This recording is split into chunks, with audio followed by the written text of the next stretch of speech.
बनवणार आहोत गरमागरम खिचडी भात, जे की 2-3 मिनिटांमध्ये तयार होईल.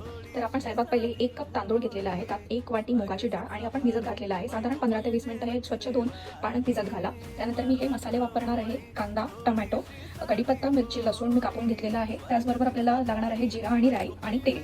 चला तर मग सुरू करूया. गरजेनुसार तेल टाकायचं आहे. ते हाफ टीस्पून जिरा आणि गरजेनुसार राई टाकायची आहे.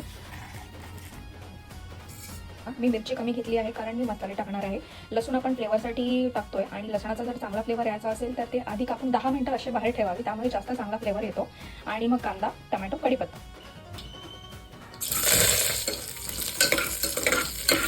त्यानंतर मी कांदा टोमॅटो टाकून घेतलेला आहे.